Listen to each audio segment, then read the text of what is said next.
আসসালামু আলাইকুম এভরিওয়ান। আশা করি সবাই ভালো আছেন। আমিও অনেক ভালো আছি। আমার আজকের আয়োজনে থাকছে কই মাছের দুর্দান্ত একটি রেসিপি। এই রেসিপিটি ফলো করে কই মাছ রান্না করলে দেখবেন ওয়াও, সবাই অনেক পছন্দ করবে। আর আমার রেসিপিটি যদি ভালো লেগে থাকে তাহলে তো একটি লাইক আশা করাই যায় আপনাদের কাছ থেকে। চলুন শুরু করা যাক। একটু বড় সাইজের 3টি কই মাছ কেটে ভালো করে ধুয়ে নিয়েছি। তারপর মাছগুলোর সঙ্গে একটু হলুদের গুঁড়া, মরিচের গুঁড়া আর সামান্য লবণ দিয়ে মেখে ম্যারিনেট করে রেখে দিচ্ছি। আমি আজকে পটল দিয়ে কই মাছ রান্না করব, কিন্তু পটলগুলোকে একটু ভিন্নভাবে কাটছি। আস্ত পটলগুলোকে ছিলে নিয়ে তারপরে আমি এক সাইড থেকে এভাবে ক্রস করে কেটে নিচ্ছি। ভিডিওতে দেখলে আপনারা বুঝতে পারবেন।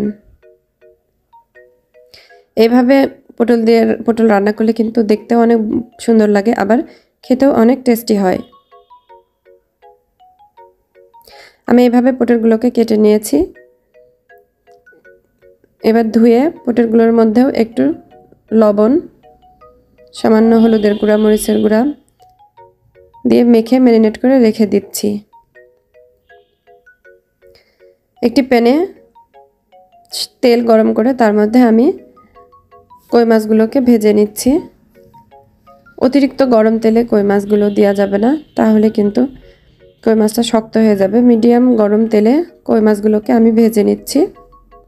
ভেজে কই মাছগুলোকে উঠিয়ে নিচ্ছি।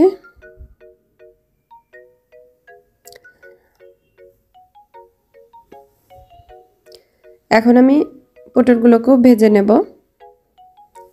পটলগুলোকে দিয়ে একটু নাড়াচাড়া করে একটা ঢাকনা দিয়ে কিছুক্ষণের জন্য রেখে দিলে পটলগুলো নরম হয়ে আসবে।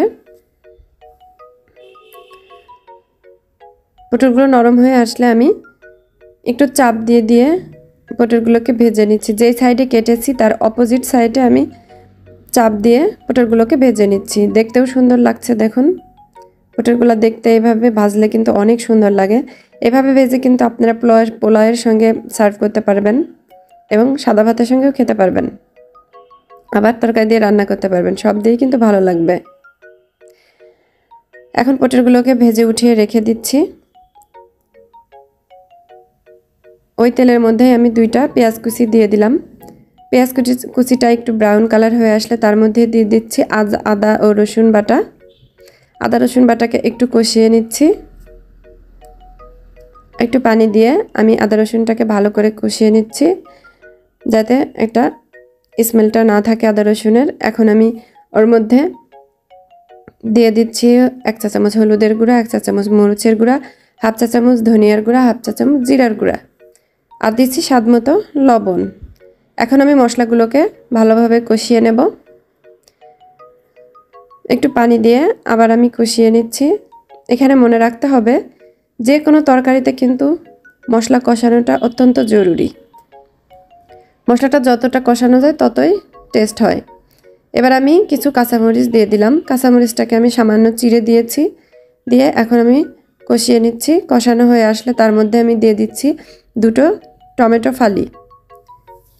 তার মধ্যে দিয়ে দিলাম ভেজে রাখা পটলগুলো। এখন আমি এগুলোকে কষিয়ে নেব। একটু ঢাকনা দিয়ে ঢেকে ঢেকে কষিয়ে নিচ্ছি পানি দিয়ে। একটু ভালোভাবে কষিয়ে নিতে হবে। মনে রাখতে হবে কষানোটাই এখানে মেন। কষানো যত ভালো হবে তরকারিটা দেখতেও খেতে ততটা ভালো লাগবে। দেখুন কতটা সুন্দর একটা কালার চলে এসেছে। কালারটা যখন চলে আসবে এবং কষানো হয়ে যাবে তখন আমি পরিমাণ মতো পানি দিয়ে দিচ্ছি। পানিটা দিয়ে চারিদিক থেকে সুন্দরভাবে ঝোলের মধ্যে মশলাগুলোকে নামিয়ে দিয়ে এবার এর মধ্যে আমি ভেজে রাখা মাছগুলোকে দিয়ে দিচ্ছি।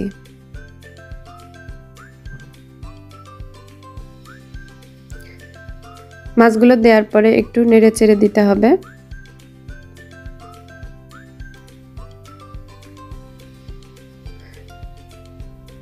এবার আমি ঢাকনা দিয়ে 5 থেকে 7 মিনিট মাছগুলোকে রান্না করব।